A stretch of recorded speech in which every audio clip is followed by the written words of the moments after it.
Marriage records are one of the top 3 most basic record types in genealogy, along with death and birth records. If you haven't used marriage records in your research yet, you should. And it's time to start. Join me today on the Ancestral Findings Podcast for the top 6 most frequently asked questions about marriage records to get you started with this valuable genealogical resource.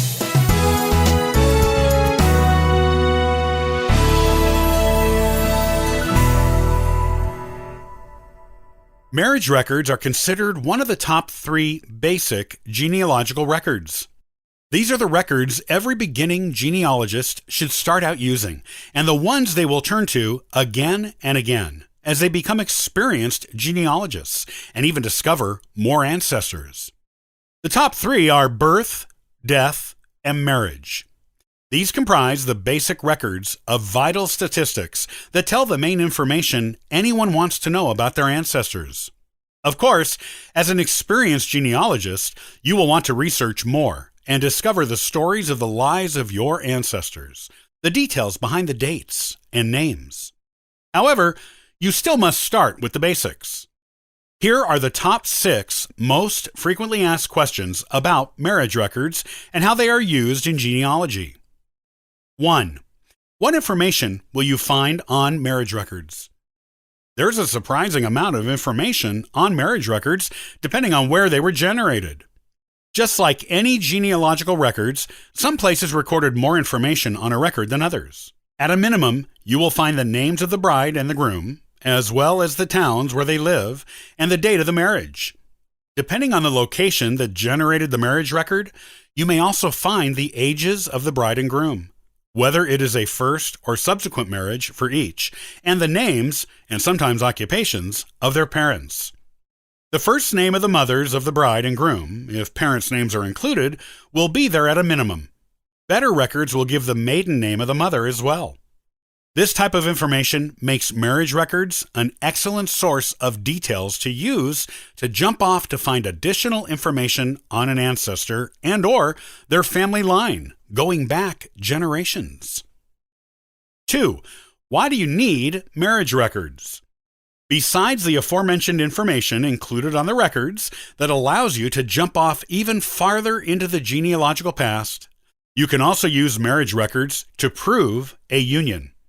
This is most typically done for joining lineage societies, where you must have documentation to prove every birth, death, and marriage in each generation listed on your application.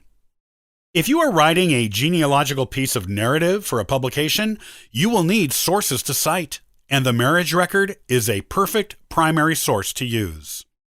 It is a primary source because the information given on it was provided by the actual bride and/or groom, so it can be considered more reliable than a death record, which has information on it provided by someone other than the person it documents.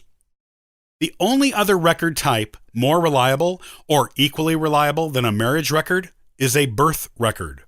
Of course, checking other records to verify things such as names, birthplaces, parents, and ages is a good idea in case the bride or groom lied.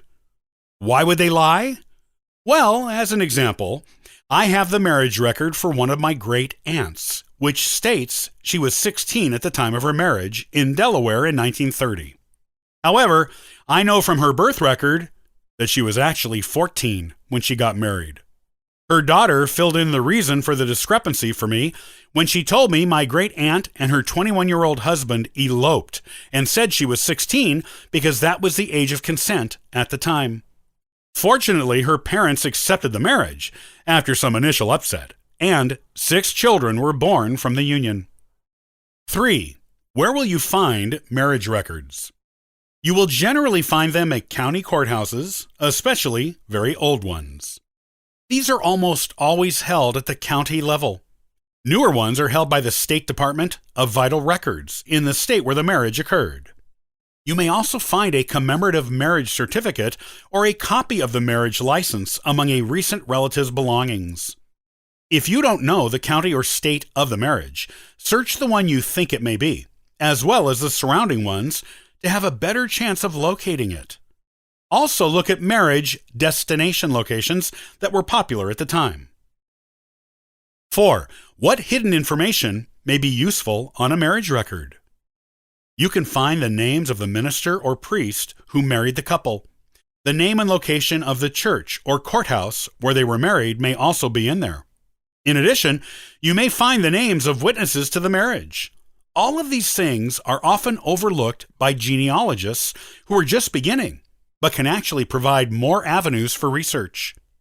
You can look up information on the person who married them to get an idea of the couple's religion. Looking up church records where they got married may give you other records regarding your ancestors. Witnesses were often family or close friends. Looking up records on them may also reveal more information about your ancestors that you will love. 5. What can you use as marriage record substitutes? Sometimes there is no traditional marriage record because the area where your ancestors got married did not require them at the time, or the courthouse where they were stored was destroyed by fire or other natural disasters, like a flood or earthquake. You can look for substitutes, such as the posting of banns, a colonial tradition announcing a couple's intention to marry on a certain date. Look for notations of a marriage in parish registers for 15th to 17th century marriages in Europe. You can also use the 1900 U.S. Census to get an approximate date of marriage, as it tells how long a couple has been married, and whether it is their first, second, or another number of marriages. Announcements of marriages in old newspapers are also good sources for marriage information. 6. What can you do if a marriage record is unavailable? Every now and then, a marriage record exists but is unavailable due to local restrictions on record access.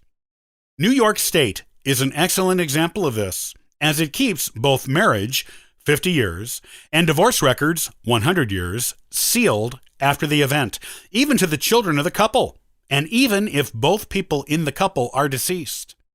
It has some of the most restrictive marriage record laws in the country, but other places make it less easy to get a marriage record than others. If you really need it for your research or Lineage Society application, you can get a lawyer to request a judge overseeing those records to order them unsealed for you. You must have a very good reason for making such a request. If you do, and are willing to spend a little money, you can usually get the record.